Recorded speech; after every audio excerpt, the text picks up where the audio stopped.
Wah, ini Bu Rian di mana ini, Bu? Biasa Pak, lagi merantau. Merantau, melanglang buana. Ya, Bu Ai, halo Bu Ai. Bagaimana suara saya? Jelas, Pak. Jelas ya. Saya punya suara sudah jelas. Gambarnya belum muncul, Pak Syafik, Dr. Syafik. Nggak usah pakai gambar. Nah, begini. Adanya foto. Pak Mahirin di mana tadi nih, Pak Mahirin? Lagi di mana? di luar kota. Lagi di luar kota ya. Iya. Oke. Bagaimana kabar hari ini, Dr. Syafik? Baik-baik saja. Baik-baik saja, mantap. Kita berharap semuanya baik-baik saja ya. Semuanya sehat saja karena OT pastinya ya. Makanya senang ketemu lagi ini hari Sabtu pukul 1 seperti biasa kita akan mulai dengan seminar kesehatan kita, dan hari ini narasumber kita Dr. Syafik akan membahas topik mengenai gagal jantung kanan. Gagal jantung kanan. Apa itu gagal jantung kanan? Apa sebabnya? Kenapa itu terjadi? Kita akan langsung pada narasumber kita, Dr. Syafik. Silakan, Dr. Syafik.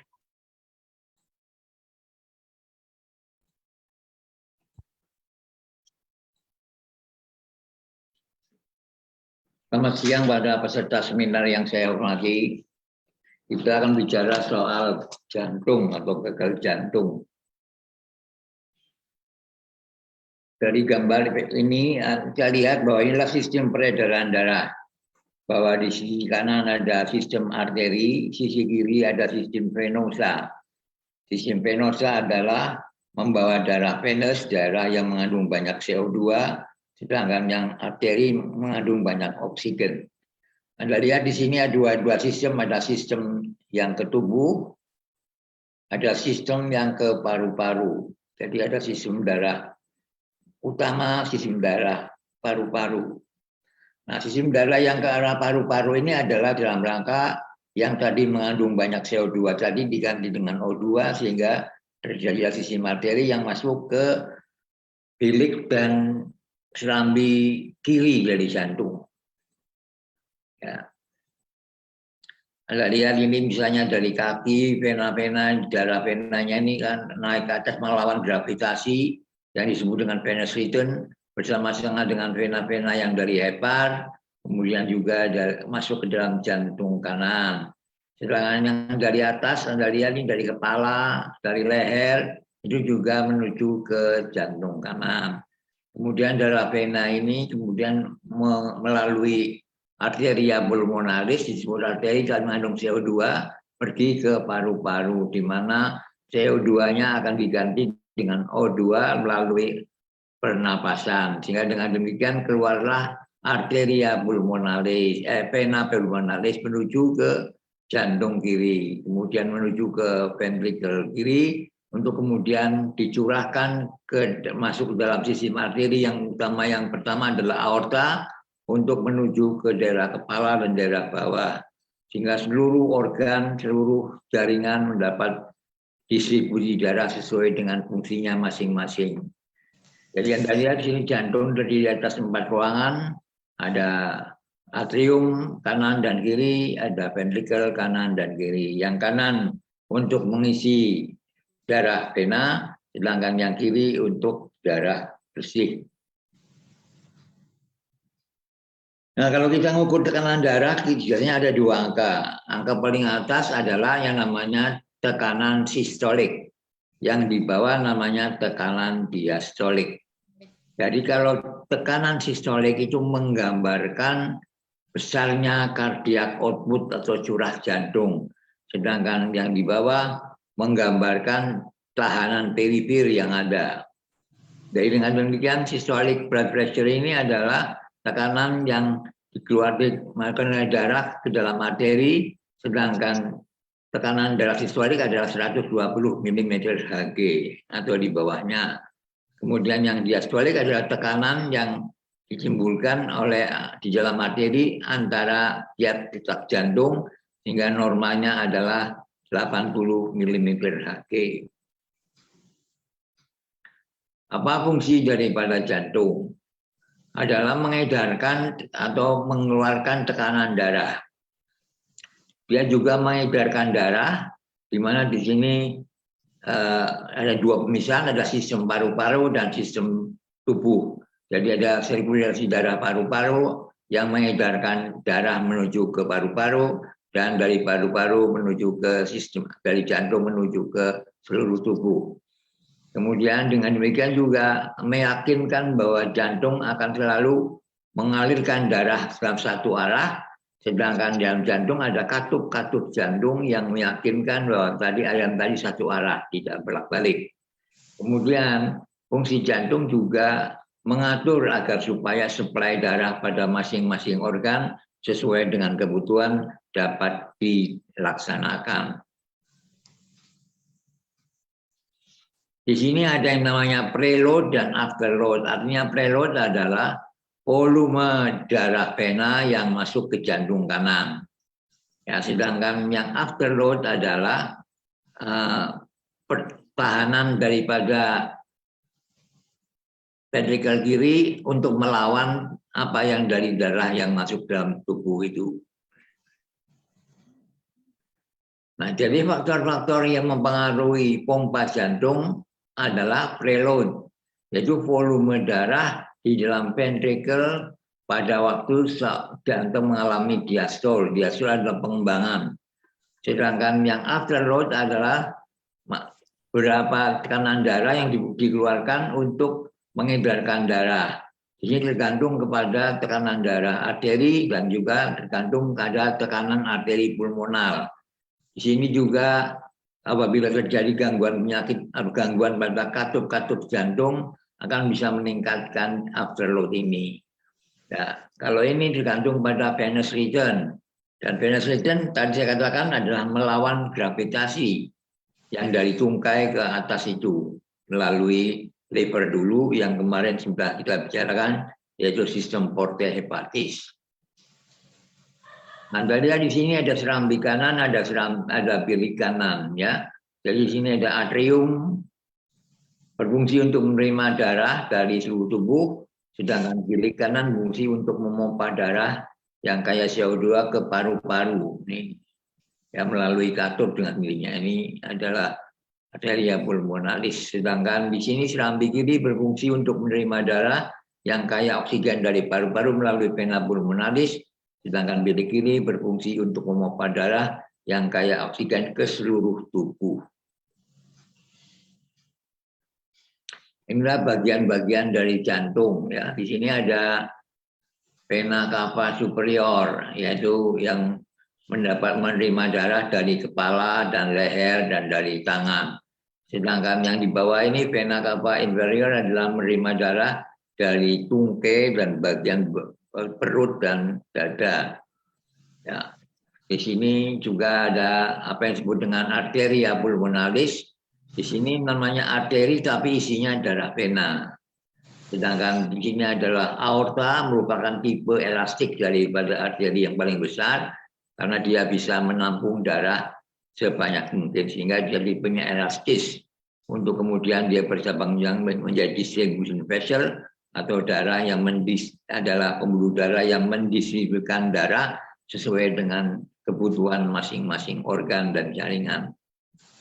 Nah, antara bilik dan ventrikel ini ada katup, ya. Ini ada katup precuspidalis dan katup-katup ini dieratkan oleh suatu otot yang namanya ya ini chorda tendinea dan musculus papillaris, ya.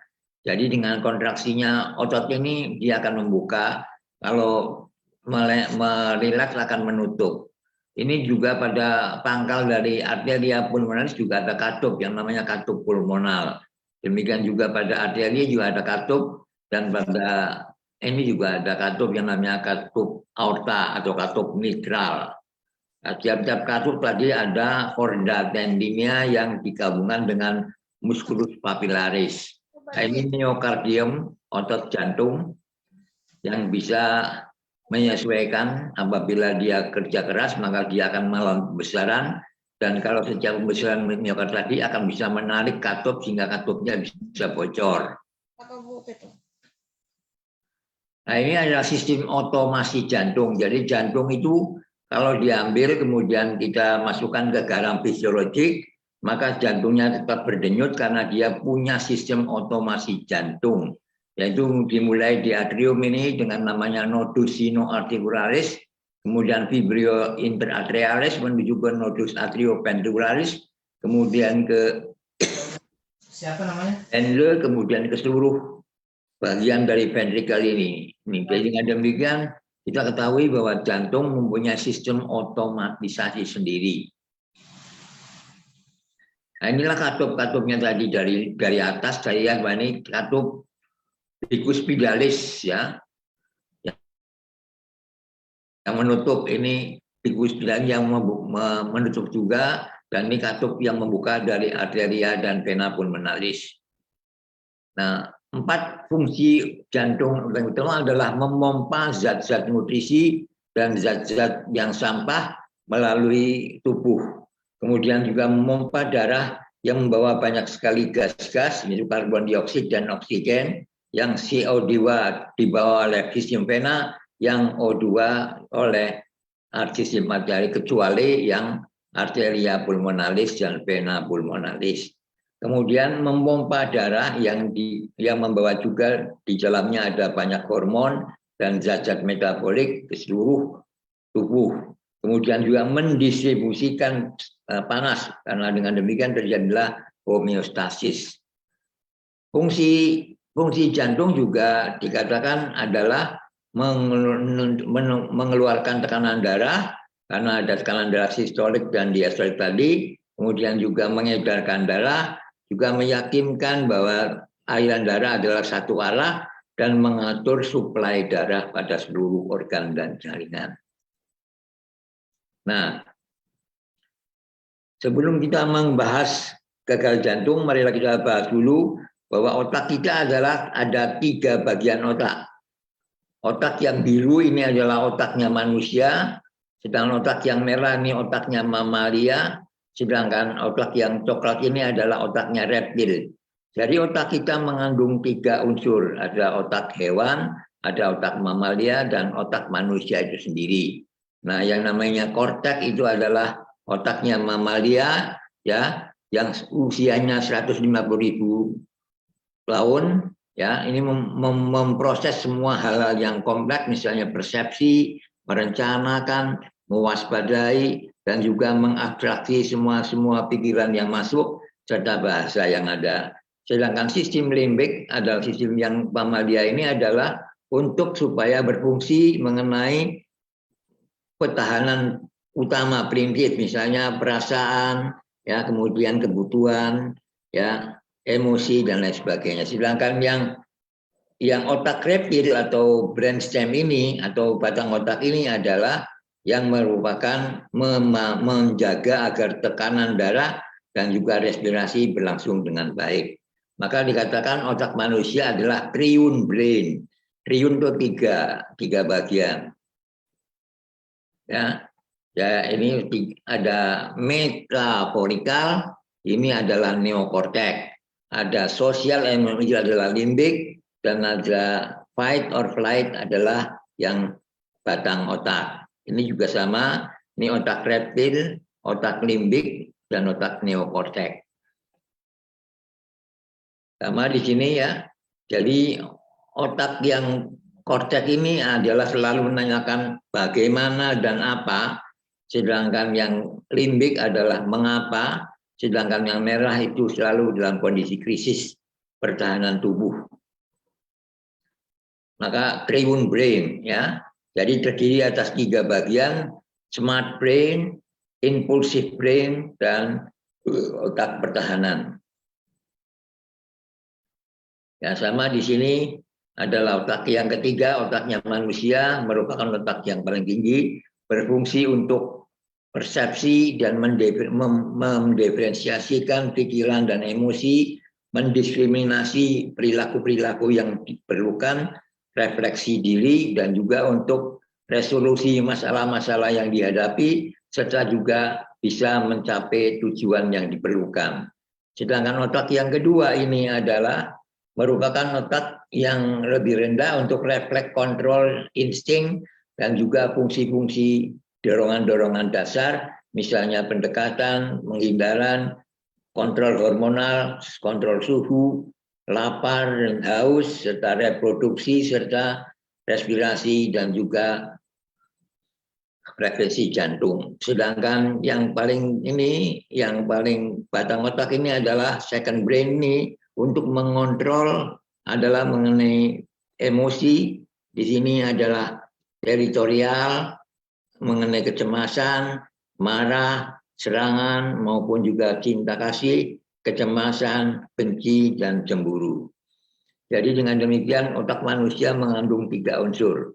Otaknya mamalia, otaknya reptil, dan otaknya manusia itu sendiri. Sama ini ya, ini otaknya reptil, lizard brain, ini otaknya mamalia, dan ini otaknya manusia itu sendiri. Semuanya ada dalam otak kita. Sama ini ya, kesadaran, ya, emosi, dan juga kelangsungan hidup. Ya, jadi di sini adalah pemikiran tingkat tinggi, otak bagian tengah untuk memori, untuk memori jangka panjang dan fungsi-fungsi emosi, sedangkan yang paling bawah adalah untuk kebutuhan dan keamanan serta keselamatan dari tubuh kita. Selain itu, kita juga kenal 3 otak. Di sini adalah otak yang ada di kepala, otak yang ada di usus, dan otak yang ada pada kulit. Jadi Anda lihat di sini istilahnya gut, brain, skin axis. Hubungan antara otak, usus, dan kulit. Sehingga penyakit-penyakit kulit disebabkan juga karena hubungan-hubungan ini. Ya, di sini ada gut skin axis, ada gut brain axis, ada brain skin axis. Ya. 3 otak juga pengertian adalah seperti ini, adalah hubungan antara otak dengan hati, liver, namanya gut brain, blood brain barrier di sini. Kemudian di sini dengan usus juga, ini untuk menentukan intestinal barrier. Jadi kemudian juga di sini ada 3 adalah yang hubungan antara jantung, usus, dan juga liver. Jadi dengan demikian kerja organ-organ ini selalu terpadu. Nah, dari di sini ada banyak aksis. Hubungan antara usus dengan hati, gut liver axis. Hubungan antara lambung dengan jaringan lemak. Hubungan antara usus dengan tulang. Hubungan antara usus dengan otak. Hubungan antara usus dengan kulit. Dan hubungan antara usus dengan ginjal. Jadi masing-masing organ ini ternyata semuanya berkoordinasi satu sama lain, saling berhubungan yang mengeluarkan hormon-hormon sitokin yang bisa mempengaruhi proses-proses enzimatik pada masing-masing organ. Nah, contohnya ini apabila gangguan pada usus yang namanya dysbiosis, jadi kalau kuman-kuman pada usus mengalami gangguan tidak seimbang lagi, maka akan timbullah terjadinya gangguan ketidakseimbangan hormon, akan terjadi gangguan fungsi metabolik, akan terjadinya gangguan imunitas, akan terjadi leaky gut, akan terjadi perubahan pada signal-signal mikroba yang ada, dan juga akan menimbulkan perubahan pada signal hubungan antara usus dengan otak. Jadi orang yang dilahirkan sesar sama orang yang dilahirkan biasa adalah memiliki jumlah kuman yang berbeda. Sehingga dengan demikian bisa menimbulkan masalah-masalah penyakit kulit seperti akne, psoriasis, kemudian ini skin rash, penuaan, keriput dan kering, kulit yang atrofi, hilangnya banyak rambut, dermatitis, dan juga rambut-rambut pada wajah. Jadi saya ulang lagi, kita punya 3 otak. Ya, otak yang ada di kepala, otak yang ada di usus, dan otak yang ada di jantung. Jadi otak yang di kepala adalah merupakan tempat logika dan intelek, dan itu ternyata 90% adalah merupakan bawah sadar.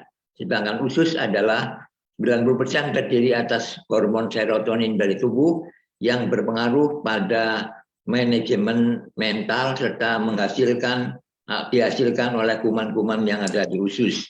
Sehingga kalau kita makannya baik, maka berarti kita perasaannya akan baik. Sedangkan jantung di sini juga banyak sekali saraf-saraf, sehingga ini adalah merupakan jaras saraf yang paling utama, lebih banyak yang masuk ke otak daripada dari otak ke jantung. Ya, ya di sini ya. Jadi untuk klaritas, untuk koneksi, untuk conviction, semuanya ada hubungan antara kepala, usus, dan jantung. Ya, usus adalah selalu menghasilkan mengenai insting dan intuisi, sedangkan jantung selalu menghasilkan emosi, perasaan, ya, bayangan, vision, dan impian, sedangkan kepala adalah logika, alasan, detail, masa depan, dan sebagainya. Jadi kesehatan otak tergantung kepada kesehatan jantung. Jadi kalau kemana-mana, kalau Anda mengikuti hati, bawalah otak. Karena otak dan jantung harus bersama-sama. Jadi inilah dia, kemana-mana dia membawa otak. Jadi perasaan hati selalu diikuti dengan kekuatan otak. Jadi kekuatan koneksi antara otak dan jantung itu sangat kuat. Sehingga di sini gambar otak dan di sebelah kanan gambar jantung. Inilah hubungan bagaimana antara otak dan jantung itu ternyata menghubungkan berbagai masalah. Misalnya perfusi darah yang pada otak dan juga refleks-refleks perifer dengan juga mengeluarkan fungsi-fungsi dari otak serta fungsi kortikal yang darah tinggi dan juga menterapi berbagai macam interaksi yang berkaitan, misalnya medikasi jantung, ya medikasi bukan jantung, terjadi terapi dengan alat, revaskularisasi, dan juga perkembangan terapi pembedahan, serta adanya perilaku, misalnya olahraga, merokok, dan nutrisi. Sedangkan di sini adalah interaksi yang berkaitan dengan penyakit-penyakit tertentu, misalnya penyakit-penyakit infeksi, hipotiroidi, kemudian adanya amyloidosis, alkoholisme, ada kemoterapi, ada sarkoidosis, dan berbagai macam terapi lainnya. Nah, ini dikatakan bahwa jantung manusia itu ternyata mempunyai medan magnetik yang ternyata sangat luas. Ya, beberapa kaki setelah ini luas sekali dari jantung tadi, ya. Sehingga kalau kita jantungnya penuh dengan rasa cinta, ininya besar. Ya, medan magnetnya akan luas. Tapi kalau kita cemas, ini akan mengecil. Ya. Jadi dengan demikian, emosi-emosi yang negatif dapat menimbulkan gangguan-gangguan kerancuan saraf. Tetapi kalau positif sebaliknya. Kemudian emosi-emosi yang positif akan bisa meningkatkan kemampuan otak untuk melakukan keputusan-keputusan yang baik. Sehingga juga kita dapat meningkatkan kemampuan imunitas dengan cara berpikir positif. Pikiran positif juga akan menimbulkan manfaat kepada tubuh secara fisiologik. Kemudian pada perkembangan janin, ya jantung terbentuk lebih dahulu daripada otak. Dan dia sudah mulai berdenyut sebelum otak ada. Jadi apabila kita mengembangkan sinar alfa, maka kita bisa menjernihkan aura kita, bisa mentebar energi positif pada sesama, kita punya ide cemerlang yang mempengaruhi rezeki dan daya tahan tubuh kita dengan positif emosi, dan awet muda menghambat penuaan. Jadi ini menyatakan bahwa kita harus berpikir positif supaya tubuh kita sehat. Jadi Anda lihat ada hubungan antara jantung dengan otak. Jantung mempunyai sistem saraf sendiri yang namanya sistem otomasi jantung. Maka disebut juga the heart brain. Otak mengirimkan banyak sekali informasi jantung mengirimkan banyak sekali informasi ke otak daripada otak menerimanya dari otak ke jantung. Sinyal-sinyal jantung secara khusus akan mengefek pada area-area pada otak yang bertanggung jawab untuk keputusan dan juga untuk pengalaman emosional. Jadi dengan demikian komunikasi jantung dengan otak itu ada yang melalui neurologis, yaitu sistem saraf, ada yang melalui biokimia yaitu hormon, dan ada yang melalui biofisik yaitu melalui gelombang pulse, dan juga ada yang komunikasi energi yang disebut dengan medan elektromagnetik. Jantung dan neurotransmitter. Jantung juga mengeluarkan banyak sekali neurotransmitter. Ya, di sini ada ANP dan ada ANF, ada atrial natriuretic factor, ada atrial natriuretic peptide. Ini adalah hormon yang dikeluarkan oleh jantung yang merupakan keseimbangan agar supaya jantung bisa sehat. Kemudian juga akan menimbulkan hormon-hormon norepinefrin, epinefrin yang bisa meningkatkan keluarnya hormon stres dan juga asetilkolin dan oksitosin pada simpatis dan parasimpatis. Ada orang-orang yang cenderung sebagai orang yang menggunakan jantung, jadi otak yang menggunakan jantung adalah orang yang selalu memberi pertolongan pada orang-orang yang kena penyakit jantung. Dia juga akan menekankan nilai yang lebih utama untuk memiliki serta grup sosial dan juga mensupport aborsi serta yang berdasarkan kepada janin yang mempunyai detak jantung. Sehingga orang-orang yang menggunakan otak di sini adalah selalu mensupport bagaimana orang-orang bisa dibantu yang terkena penyakit otak. Demikian juga memberikan nilai pada masing-masing otonomi individu, berpikir lebih rasional dan mempunyai poin yang lebih tinggi daripada mahasiswanya serta memproses derajat lebih tinggi pada tentang ilmu pengetahuan. Jadi Anda lihat di sini bahwa kompensasi merubah pada kompensasi hubungan antara jantung dan otak akan bisa menimbulkan gagal jantung. Karena di sini akan meningkatkan inflamasi pada otak dan saraf-saraf periferi, juga akan mengaktifasi sistem reticular activating system, akan meningkatkan aktivasi sistem saraf otonom, terutama yang ke jantung dan yang ke ginjal. Sedangkan di sini dikatakan bahwa aksi potensialnya akan mentargetkan sistem saraf pusat hingga terjadi peradangan pada gagal jantung. Di sini inflamasi otak dan saraf-saraf periferi, kemudian aktivasi rasnya akan menurun, sedang aktivasi sistem sarafnya juga akan ke jantung dan ginjal juga menurun.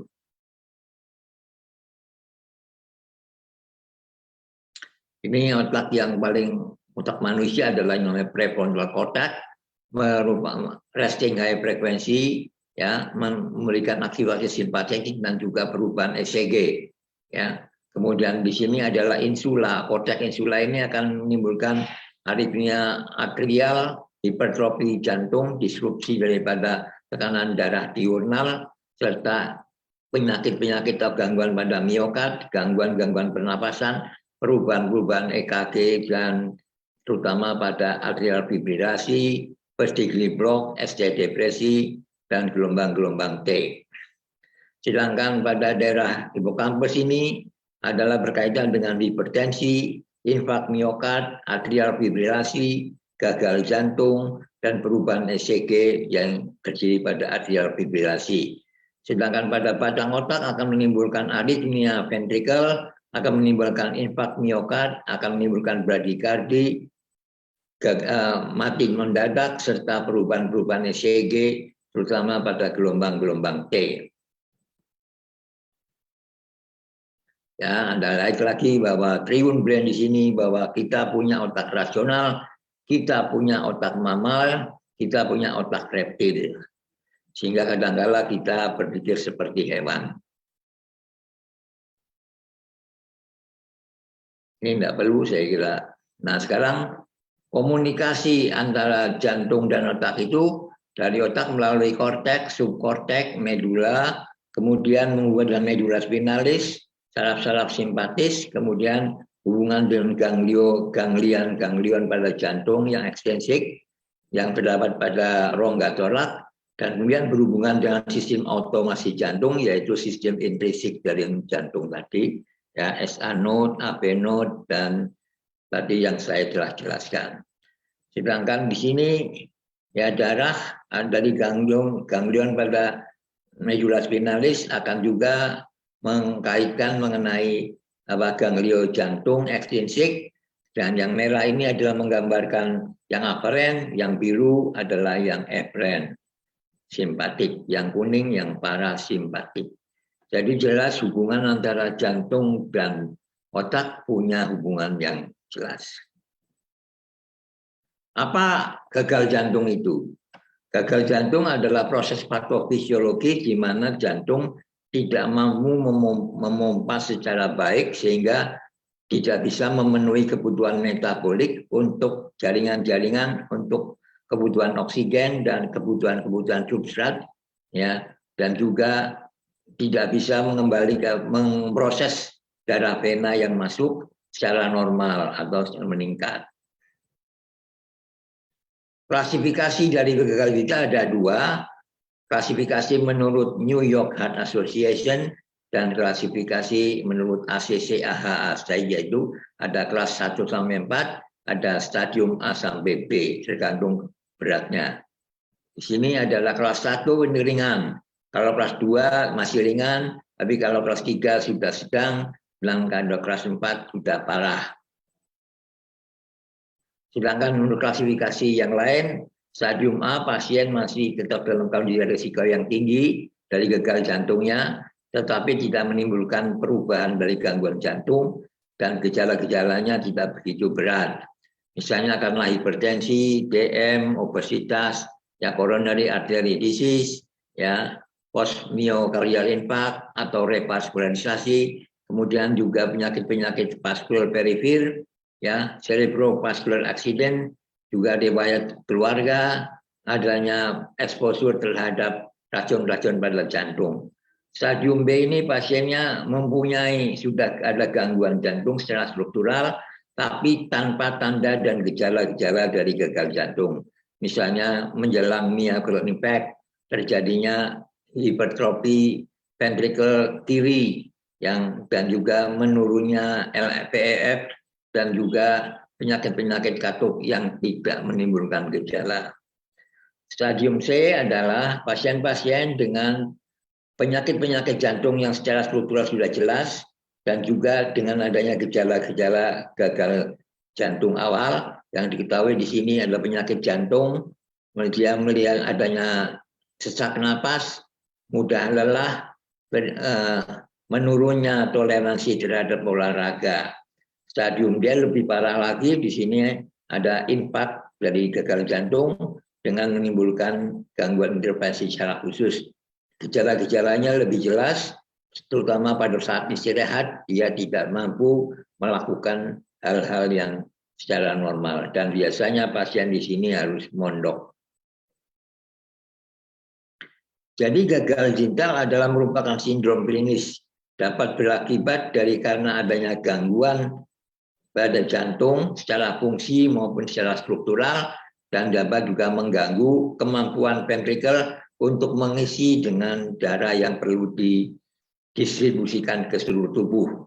Ya, akibatnya banyak orang-orang 5 juta Amerika terkena gagal jantung, 500.000 kasus-kasus baru setiap tahun, dan berapa biaya ini yang dikeluarkan untuk perawatan orang dengan gagal jantung. Ada banyak sekali orang yang mondok per tahunnya. Nah ini gejala-gejalanya ada, dia sesak napas, kakinya bengkak, ya baik pada tungkai maupun pada telapak kaki, atau menimbulkan adanya kehilangan energi yang kronis, sulit untuk tidur, terutama pada malam hari, dan juga menimbulkan sering bangun karena gangguan pernapasan. Dia juga perutnya membengkak atau nyeri. Kemudian di sini batuk-batuk dengan dahak yang kemudian meningkatkannya. Jadi kalau kencing pada malam hari meningkat. Kadangkala menjadi orang bingung atau terjadi gangguan memori. Itulah gejala-gejala dari gagal jantung. Nah, ini gagal jantung kiri, ya. Anda lihat di sini apa yang disebut dengan paroxysmal nocturnal dyspnea.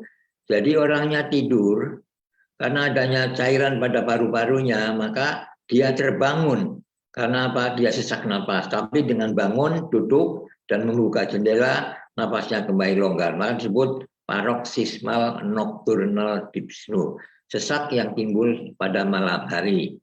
Ya, di sini juga tekanan paru-paru tekanan pada kapiler paru-paru juga meningkat, batuk-batuk juga seringkali wheezing artinya sesak napas, dan juga kadangkala mengeluarkan sputum yang di dalamnya ada darahnya. Kemudian kadangkala ortopneu, jadi kalau berdiri sesak, takikardi, dan juga adanya dyspnea besport. Jadi kalau dia kerja malah sesak napas, dan juga bisa terjadi sianosis pada tungkai. Nah, inilah gagal jantung yang kanan, ya. Di sini mudah lelah, terjadi penaikan desakan venosa perifer terutama pada urat leher, ya, perutnya membuncit, aktivitas, ya. Di sini hati dan limpanya membesar, ya, kakinya bengkak, ya, namanya dependent udem. Jadi kalau duduk makin bengkak, kalau berdiri diangkat ke atas tidak bengkak. Kemudian juga bengkak pada tangan dan juga nafsu makannya menurun. Dia akan mengalami gangguan-gangguan pada perut dan juga vena tadi yang membesar. Jadi faktor-faktor risiko dari gagal ginjal adalah, terutama faktor risiko primer adalah bisa menimbulkan coronary arteria disease, gangguan pada arteria koroner, dan juga bisa mempercepat usia tua. Jadi di sini gangguan arteri koroner tadi bisa menimbulkan gagal jantung. Tingginya tekanan darah juga menimbulkan gagal jantung. Ritme jantung yang terganggu juga akan menimbulkan gagal jantung. Kemudian kardiomiopati juga bisa menimbulkan gagal jantung, dan juga gangguan katup jantung juga bisa menimbulkan heart failure ini. Jadi Anda lihat hipertensi, DM, merokok, obesitas, kolesterol yang tinggi, kemudian ini bisa, atau hipervolemia, bisa menimbulkan faktor risiko sebagai gagal jantung. Etiologinya karena gangguan pada sistolik, ini yang paling sering. Jadi gangguan sistolik adalah gangguan di mana darah harus dipompa keluar melalui aorta untuk ke organ-organ. Di sini terganggu fungsi kontraktilitas terganggu, ya, misalnya karena miokard infarct, atau meningkatnya afterload karena hipertensi, atau karena kardiomiopati, atau karena gangguan mekanik seperti gangguan katup jantung.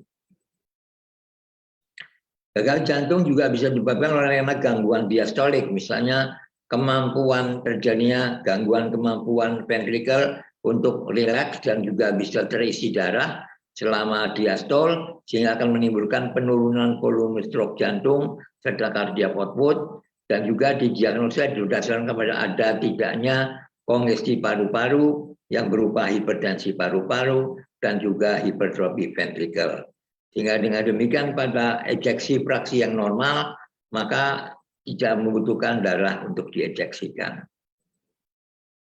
Etiologi yang berikutnya adalah gangguan karena gagalnya diastol dan sistolik. Di sini terlihat pada penyakit-penyakit yang disebabkan oleh karena kardiomiopati yang mengalami dilatasi sebanyak kurang dari 35%, sehingga menimbulkan tekanan pada paru-paru meninggi, terjadinya gangguan ventrikel kanan dan kiri yang dapat juga mengalami pembesaran sehingga mengalami pengisian yang jelek, sehingga menimbulkan juga pengosongan yang jelek.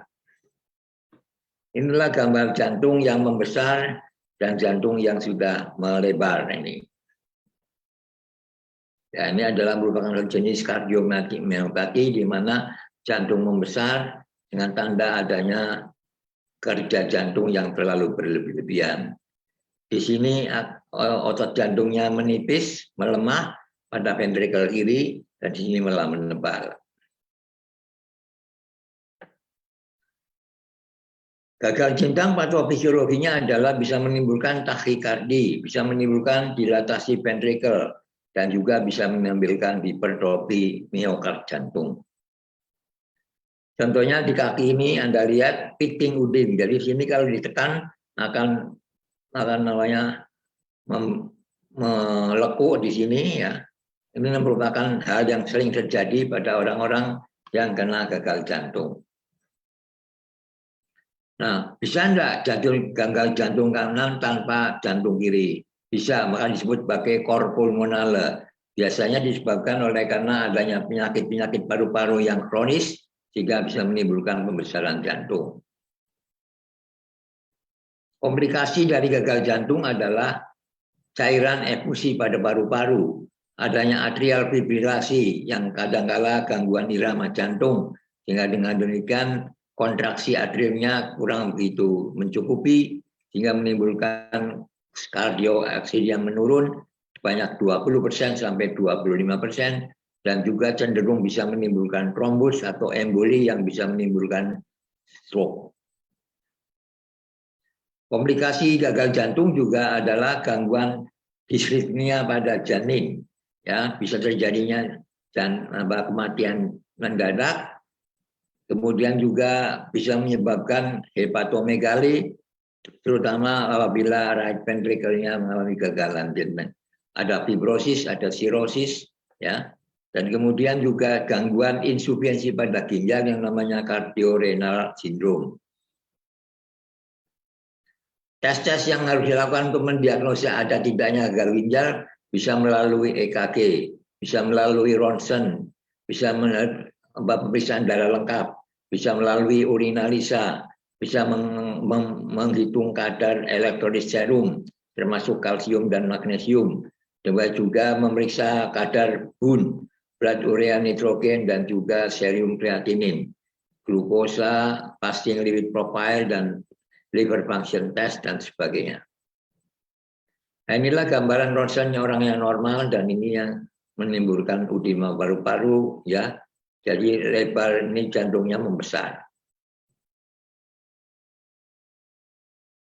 Jadi gagal ginjal bisa disebabkan oleh karena gagalnya ventrikel kiri untuk menerima darah secara cukup, sehingga menimbulkan ischemic heart disease, myokarditis, penyakit-penyakit jantung katup, dan juga perikarditis restriktif. Sedangkan dapat juga disebabkan oleh gagal ventrikel kanan, disebabkan oleh karena adanya cor pulmonale tadi, oleh karena gangguan katup pada sisi kanan, gangguan miokard pada sisi kanan, dan juga oleh karena hipertensi pulmoner. Dan ia menimbulkan kompensatory mekanisme yang berupa misalnya di sini aktivasi norepinefrin dan natriuretic peptide menimbulkan takikardia dan bisa akhirnya menimbulkan congestive heart failure. Ya, sedangkan yang kompensasi juga bisa mengaktifasi renin angiotensin sehingga natrium dan air retensinya juga terganggu sehingga menimbulkan stres pada miokardia, menimbulkan gagal jantung. Demikian juga bisa menimbulkan peningkatan kontraktivitas miokard, peningkatan workload dari jantung, dan sehingga menimbulkan pelebaran daripada sel, dan sehingga menimbulkan kompensatory hipertrofi dan dilatasi jantung. Ya. Jadi gagal jantung ini bisa menurun, cardiac output-nya menurun, sehingga menimbulkan aktivasi sistem saraf simpatis, dan juga menurunnya aliran darah, sehingga menimbulkan pacuan pada renin angiotensin dan aldosteron, sehingga menimbulkan terjadinya banyak vasokonstriksi pada darah arteri dan vena, sehingga menimbulkan retensi air dan garam, terjadilah remodeling jantung sehingga menimbulkan pelebaran dari miokard dan akhirnya terjadi hipertrofi ventrikel. Gagal jantung penyebabnya bisa karena tergangguan pada fungsi jantung, misalnya coronary heart disease, penyakit-penyakit kardiomiopatia, rheumatic fever, endokarditis, atau meningkatnya workload dari jantung, misalnya hipertensi, gangguan-gangguan katup jantung, anemia, ataupun juga cacat jantung bawaan. Atau juga bisa menimbulkan kondisi-kondisi kardiak, non-kardiak yang akut, misalnya terlalu besarnya overload dan terjadinya hipertiroidi atau demam ataupun infeksi. Gagal jantung juga disebabkan oleh karena gagal jantung gangguan sistolik dan diastolik. Sistolik adalah hilangnya kontralitas disebabkan terlalu menurunnya karbon dioksida, dan diastolik adalah menurunnya pengisian atau preload pada ventrikel yang kiri. Kemudian terjadinya gangguan pada jantung kiri maupun jantung kanan. Bisa di sini ventrikel kiri dan paru-paru, bisa di sini ventrikel kanan dan perifer. Atau output yang tinggi maupun output yang rendah, misalnya pada kondisi-kondisi hipermetabolik. Atau juga bisa karena akut melawan kronik, misalnya akut myocardial infarct, kardiomiopatia yang kronis. Nah, ini yang namanya paroxysmal nocturnal dyspnea, adalah sesak napas karena pada malam hari yang dia bangun dari tempat tidurnya, kemudian dia duduk, kemudian dia buka jendela, akhirnya sesak napasnya bisa longgar. Jadi serangan sesak napas yang tiba-tiba dan batuk yang terjadi pada malam hari, paroxysmal nocturnal. Ya, biasanya membangunkan orang tadi dari tidurnya dan dapat juga mencekam. Penyebabnya adalah karena depresi daripada pusat-pusat pernapasan disebabkannya cairan yang ada di dalam paru-parunya, sehingga bisa menimbulkan masalah. Dapatkah gagal jantung kanan tanpa gagal jantung kiri? Bisa, yang namanya tadi cor pulmonale, yaitu pembesaran jantung disebabkan oleh karena penyakit-penyakit paru-paru yang kronis. Ya.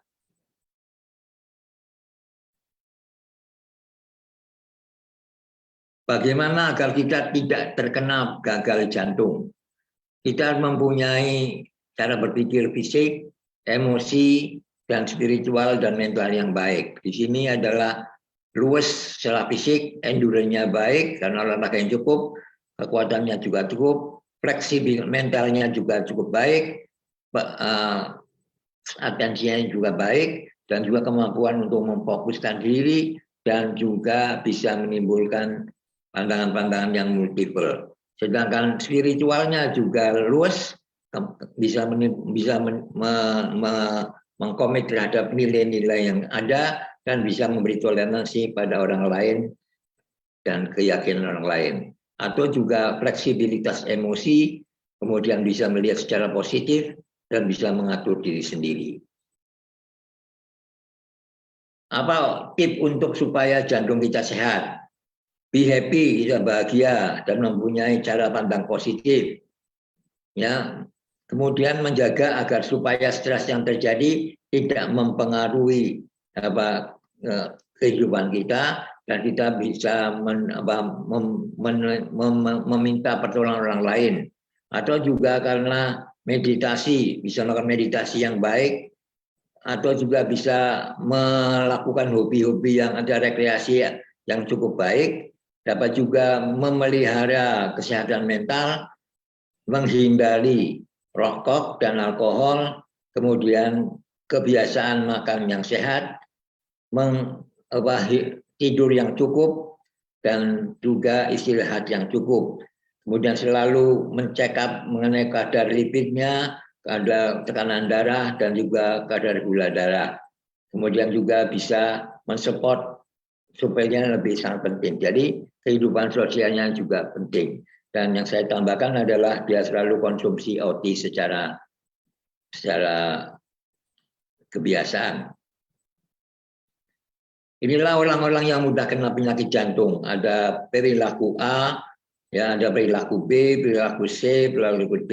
Yang saya rasa saya tidak perlu terlalu banyak di sini bahwa orang yang kena serangan jantung itu ternyata mempunyai kepribadian yang seperti khusus. Ya, ini tadi sudah sama, ya. Ini otak juga bisa digunakan untuk marketing. Ini evolusi otak dari mulai yang hewan rendah sampai ke hewan yang tinggi. Ini pada saya juga merupakan otak. Di sini ada mata ketiga, ada meridian, ada periksosium, yang semuanya fungsinya kerjanya sama dengan otak. Jadi sel juga merupakan, terutama membran sel adalah otak. Otaknya sel. Nah, oleh karena triun ini adalah, jadi kalau korteks pusat dari IQ, tapi kalau yang limbik adalah EQ, sedangkan yang batang otak adalah social intelligence atau PQ. Ya, oke, demikian Pak Pradit yang dapat saya berikan mengenai sekilas gagal jantung. Oke, mantap sekali ya penjelasannya ya. Lengkap sekali penjelasannya dari Dr. Syafiq mengenai gagal jantung ya, baik gagal jantung kanan, gagal jantung kiri ya. Ya memang pembahasannya cukup dalam ya, cukup membuat kita bingung mungkin, tapi justru inilah kesempatan untuk bertanya. Kalau dari tadi waktu presentasi ada hal yang tidak jelas, sekarang kita buka sesi untuk bertanya. Silakan siapa yang mau bertanya. Monggo.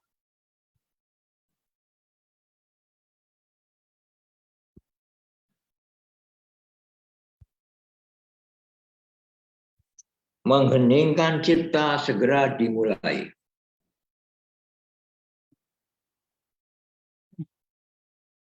Ya, ini Durian pasti sudah siap bertanya karena sudah Ya nih, membuka siap-siap mau kameranya. bertanya.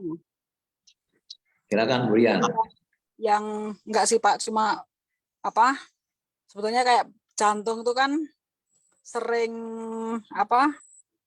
Baca alurnya itu loh Pak. Kadang kalau orang awam kan bingung kan. Nah, ini tadi ya baru ngeh gitu. Cukup jelas sih Pak penjelasannya. Jadi ya udah sebenarnya sering dengar dari dulu juga kan disampaikan berulang-ulang. Jadi yang kiri itu yang membawa darah kotor ya Pak Syafiq ya.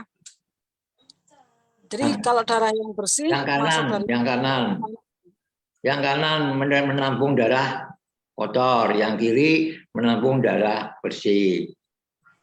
Oh iya ding. Jadi kalau yang bersih masuk dari kiri dulu Pak ya? Iya kan, habis dari paru-paru langsung ke jantung kiri. Oh gitu. Nanti biliknya yang menyebarkan ke Aorta, seluruh tubuh gitu. kemudian pada arteri-arteri distribusi sampai ke organ-organ, sampai ke sel. Oh, kalau yang kotor malah ke kanan gitu Pak ya? Ya dari kanan, jadi kan dari kaki yang kemarin saya bicarakan mengenai pulmonary hypertension kemarin dulu. Kan darah venanya mengalami gangguan, sehingga jantungnya kerja berat, sehingga terjadilah pembesaran jantung kanan, nah, akibatnya terjadi sesak napas, terjadi asites, terjadi udin kengke, hemoroid. Kemarin itu loh, muntah darah dan lain sebagainya. Oh iya iya iya. Karena darah vena yang masuk ke jantung mengalami hambatan di liver karena adanya sumbatan prehepatal, ya toh, ada intrahepatal dan ekstrahepatal. Jadi malah justru yang berpengaruh besar livernya Pak ya? Iya, karena dialah yang menetralisir semua darah vena yang dari usus agar supaya racunnya bisa didetoksifikasi sebelum masuk ke jantung kanan. Jadi racunnya di jantung kan bisa berbahaya. Nah, Berarti tadi alurnya dari yang seluruh tubuh ke liver dulu ya Pak? ya kan dari tungkai.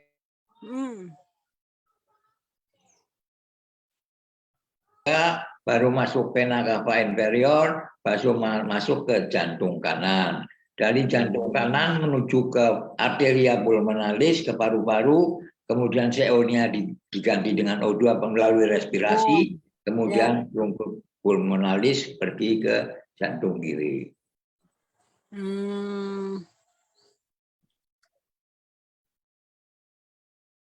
Berarti Coba berkaitan Pak ya? Coba slide pertama diperlihatkan Pak Radit.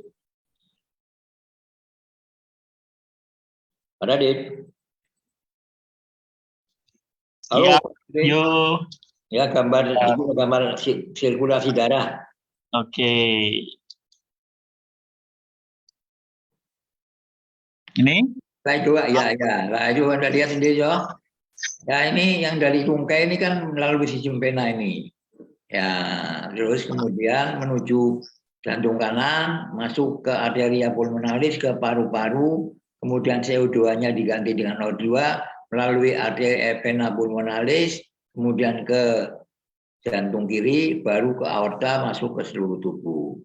Di sini juga terlihat di sini darah naik ke atas melawan gravitasi, yang ini dari atas vena cava superior masuk ke jantung kanan, ke paru-paru. Dari paru-paru kemudian vena pulmonalis menuju jantung kiri, kemudian pergi ke seluruh tubuh. Itu ya. Berarti berkaitan Pak ya, kalau salah satunya Iya dong. Kan gangguan. sirkulasi, namanya sirkulasi peredaran darah. Ya maksudnya penyakit jantung itu tidak hanya dari jantungnya aja gitu Pak ya, gangguan jantung Pak Ya, ya? bisa terjadi gangguan karena paru-parunya di sini. Kalau parunya terjadi penyakit, maka kan pertukaran CO2 dan O2 terganggu. Maka bisa terjadi udem paru-parunya banyak cairan. Maka kadang-kala terjadi tadi PND, paroxysmal nocturnal dyspnea. Dia sulit bernapas, malam hari dia bangun karena dia tidak bisa bernapas dan batuk-batuk, kemudian duduk di tepi tempat tidur merasa lega lagi gitu loh. Ya begitupun liver tadi Pak ya, berarti kalau ada Ya, gangguan. livernya di sini adalah dalam rangka semua darah vena yang berasal dari usus, dari lambung, dari esophagus itu harus ke jantung dulu supaya dihilangkan racun-racunnya tadi sebelum dia masuk ke jantung kanan. Maka liver adalah fungsi utamanya adalah detoksifikasi. Kalau itu Pak, yang fatty liver itu berarti ada pengaruhnya dong Pak, mengganggu dong Pak. Ya, kalau fatty liver kan permukaannya liver diliputi dengan lemak, jadi fungsi livernya terganggu. Kalau fungsi liver terganggu, maka gangguan metabolisme terjadi. Karena kan 500 fungsi liver. Jadi kalau fungsi livernya terganggu, sel-selnya juga mengalami gangguan. Sehingga fungsi detoksifikasi juga terganggu. Kalau fatty liver itu ke salurannya apa enggak sih Pak? Apa cuma di luar aja gitu Pak? Ya di dalamnya jadi ada jaring lemak-lemak yang masuk sehingga menimbulkan antara sel-sel itu ada lemak-lemaknya sehingga mengganggu kerja sel. Berarti tetap dia tidak hanya membungkus tapi tetap masuk ke dalamnya juga Pak ya? Iya. Oh gitu. Itu tetap pengaruh terbesar dari makanan kan Pak? Iya banyak itu. Kurang gerak juga bisa. Oh. Banyak stres. Apa? Oh iya. Iya benar. Oh iya. Oke lah. Ya cukup paham lah Pak Safik. Oke, terima kasih.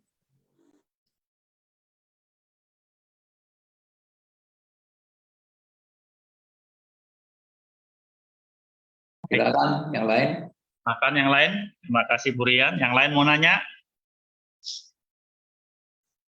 Atau mau disudahi? Kita selalu happy ya Pak. Gimana Pak Merin? Silakan. Kita selalu happy ya Pak.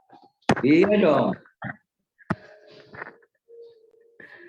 Kan saya sudah jelasin tadi pikiran yang positif ternyata jantungnya juga baik, akibatnya otaknya juga baik. Ya, ususnya juga baik. Jadi kalau berpikir positif itu hebat. Sehat. Kalau bahasa Qur'annya husnudzon. berprasangka positif, jangan berprasangka negatif. Yakin bahwa segala sesuatu bisa dilaksanakan. Jangan ragu-ragu, jangan poco-poco. Ini gak ge lah, itu namanya nggak baik. Itu jantungnya juga kejer dia. Frekuensi getarannya jantung juga akan mengalami gangguan. Gelombang yang dikeluarkan dari tubuh juga terganggu. Maka kalau kita berurusan dengan hati, maka kadang-kala hati kita deg-degan. Ya kan? Mau ujian deg-degan, menghadapi pacar deg-degan, mau dimarahi istri deg-degan. Kalau minum degan enak. Happy is healthy. Iya dong. Ha. Tapi harus dari pikiran dulu ya Pak Safik ya. Nomor satu ya. Iya, the P and the key and the run. Oh, gampang kok. Hidup itu mudah, tapi dipersulit oleh manusia. Dipersulit oleh cara berpikir dokter. Yang dicari bukan kesehatan, tapi penyakitnya apa. Makin berat penyakitnya, makin gembira. Karena biayanya harus banyak yang keluar. Kan begitu. Aku dapat gaji dari orang sakit. Lebih baik jualan voucher, dapat uang dari jualan voucher daripada dapat uang dari pasien yang sakit.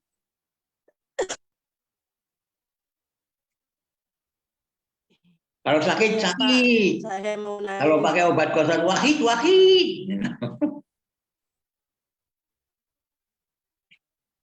Ada yang mau nanya lagi tuh Pak? Ya. Apa tadi? Ya Bang, silakan. Umum. Ya, Bu Mumun silakan. Apa tuh? Mumun, mana wajahnya? Wajahnya enggak kelihatan, Mun. Kayaknya dia ini sinyalnya hilang Pak.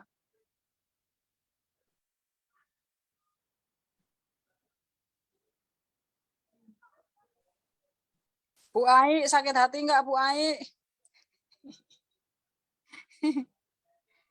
Kenapa harus sakit hati, Bu Rian? Bu Ai kan senyum terus. Ya, ini sinyalnya jelek. Ya, iya Pak. Ini saya Pak. Tadi saya kan puyeng aja kayak kurang darah gitu ya Pak ya. Barusan saya cek darah saya normal ya Pak ya, nggak normal lah gitu kan. Pernya 120 per 90 kan normal ya. Tapi yang saya itu kalau kena ke apa gerak gitu kayak 7 keliling kayak ngaliang gitu Pak. Kayak ngaliang gitu itu. Kenapa ya Pak ya? Emang yang tadi Bapak paparkan itu emang faktor pikiran ya, betul. Emang pikirannya lagi nggak benar. Nah, iya kan, kelelahan juga bisa karena terlalu lelah. Anda kurang istirahat juga bisa. Maka Ya, caranya napas teratur. Masukkan, keluarkan, pelan-pelan sambil meditasi, sambil berzikir. Nanti kan enak badannya. iya Pak, makasih. Ini barusan juga habis nganterin pesanan Auti Premium nih, langsung pulang ke rumah. Nih kayak gini ngos-ngosan gitu. Maka jangan terburu-buru. Iya ya. Kalau terburu-buru nanti perginya ke Pulau Buru loh. Ya. Iya Pak, ya. Semuanya dilakukan dengan tumak ninah, tenang. Takkan lari gunung dikejar. Takkan lari gunung dikejar, kata Suni Wardiman. Iya Pak, makasih Pak. Ya udah. Ya berarti kita Oke. harus lebih santai lagi ya Pak Napas teratur nanti kan enak. ya. Iya. Oke, Bu Mumun, napas teratur, biar tenang, rileks. Ya, makasih banyak. Itu kalau orang jantung katanya ya, sangat tangannya sering berair kan. Bener apa enggak gitu ya kalau tangannya? Iya, keluar keringatnya ya. Cemas. Orang cemas itu kan begitu. Jadi orang kalau mau ujian itu bukunya basah. Karena cemas, takut barangkali nggak lulus itu loh. Pak, kalau ini mas saya ya, kalau habis minum gitu kan, itu keringat dingin banyak keluar gitu Pak, sampai ganti baju sehari 2 kali ya Pak ya. ini bener-bener jadi habis makan keringet dingin banyak banget keluarnya gitu. Minumnya air dingin apa panas? Air dingin, air biasa. Itu yang salah. Pakai air panas. Iya ya. Iya kan habis minum teh gitu kan panas. Ya. Nggak minum teh juga tetap kalau minum air tetap kok keringet banyak keluar gitu kayak basah Ya, kayak. itu namanya proses rehidrasi dong. Jadi Oh. cairan yang dimasukkan tadi kan kalau kelebihan kan dikeluarin. Iya. Jangan sering makanan dari kulkas. Oh. Iya ya. Lebih baik kalau mau dingin pakai air kendi aja. Murah meriah, tapi Iya. sehat. Heeh. Iya. Ya makasih Pak. Udah cukup.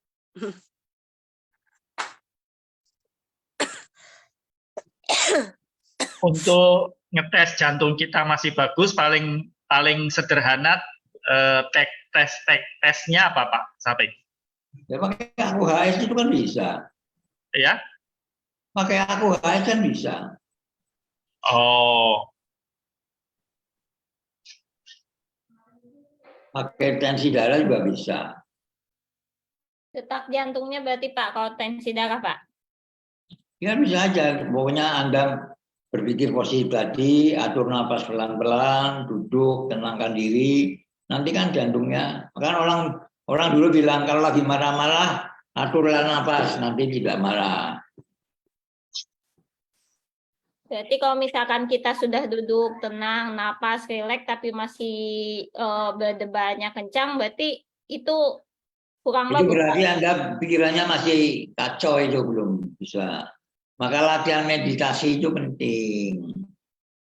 Anda kadang-kala duduk bersila, waktu istirahat, berzikir, ingat sama Allah. Ala bidzikrillah tatma'innal qulub. Kalau Anda berzikir menjadi tenang kembali, kan begitu. Orang kalau lagi marah, napas dalam, keluar, nanti kan marahnya hilang. Karena marah itu kalau dibalik haram.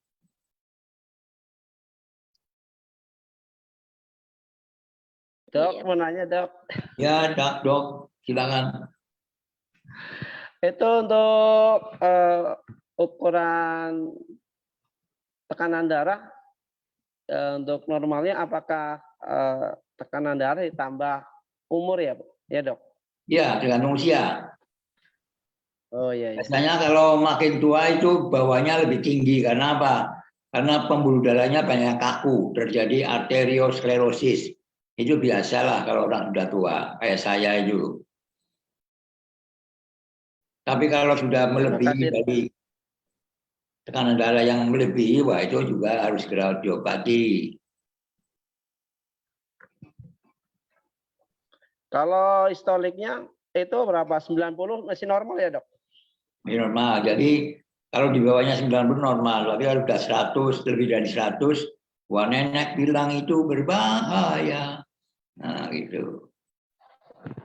Yang paling penting adalah tekanan diastol itu ya, bukan tekanan sistol. Iya. Tekanan perifernya itu. Ya dok, terima kasih. Oke. Fotopinya kayak saya, cuma warnanya putih ya. Kalau saya kan hitam. Gimana kondisi keluarga? Sehat semua loh? Alhamdulillah sehat dok. Rumahnya besar banget tuh.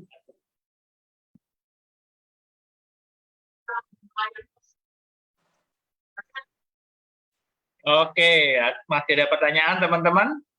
Ini Pak mau tanya kan ada hubungan kaitnya antara usus ke jantung juga ya Pak ya? Iya. Terkadang kan kalau usus itu nggak kelihatan gejalanya. Dulu pernah teman saya itu dia kayak ambien misalkan buang air besar berdarah, tiba-tiba langsung ngedrop, ternyata ada kanker usus gitu. Nah kalau sebetulnya indikasi awal usus kita bermasalah itu seperti apa ya, dokter? Ya jadi kalau gangguan pencernaan itu misalnya gangguan lambung, gangguan buang air besar itu misalnya bentuknya feses itu melintir-melintir itu berarti something wrong di usus besarnya. Ya, atau terjadi perdarahan, atau terjadi hemoroid itu terjadi udah gangguan. Jadi di situ harus banyak olahraga, makanan-makanannya jangan makan makanan yang pedas, daging-daging dikurangi, banyak sayuran yang berserat-serat, minum yogurt. Maka yogurt atau Yakult itu sangat penting untuk memelihara flora dalam usus tadi. Karena kuman-kuman usus ini membantu dalam proses penyerapan. Nah, kalau minum antibiotik hati-hati karena antibiotik ini juga membunuh kuman-kuman yang ada dalam usus sehingga bisa menimbulkan mencret atau gangguan pencernaan atau terjadinya disbiosis. Dan disbiosis tadi saya melihatkan tadi mas lain bisa menimbulkan eksim, psoriasis, ya, eritema pada kulit dan lain sebagainya. Pengkerutan kulit, penuaan kulit dan sebagainya. Berarti kulit itu berhubungan dengan usus ya, Pak? Ya kan tadi bilang tadi ada hubungan otak, kulit dan usus. Iya ya. Kalau saya itu seringnya itu misalkan kita puasa ya, Pak Sapik. Pas buka itu justru kalau saya kalau diisi agak cepet gitu makan suka sakit. Itu biasanya sebetulnya apa itu, Pak? Ya karena Anda kan orang lagi istirahat, kemudian Anda kasih makanan secara banyak, yang dia kan mengalami gangguan. Jadi ya pelan-pelan saja. Ya. Kan lambungnya balik tidur, kemudian di sini buka. Nah, makanannya pelan-pelan, jangan langsung wus. Wah ya kacau dia. Oh, berarti sebetulnya itu normal ya, Pak Sapik? Iya normal, maka oleh karena itu kalau makan yang tumanina, makan yang baik, ibunya yang baik, kalau giginya masih baik, gitu. Kemudian juga happy, gitu lah.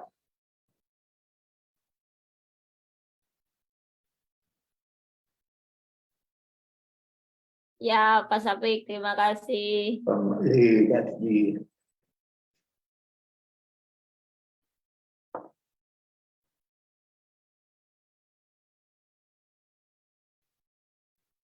Oke, Pak Radin. Siap, Dr. Syafiq.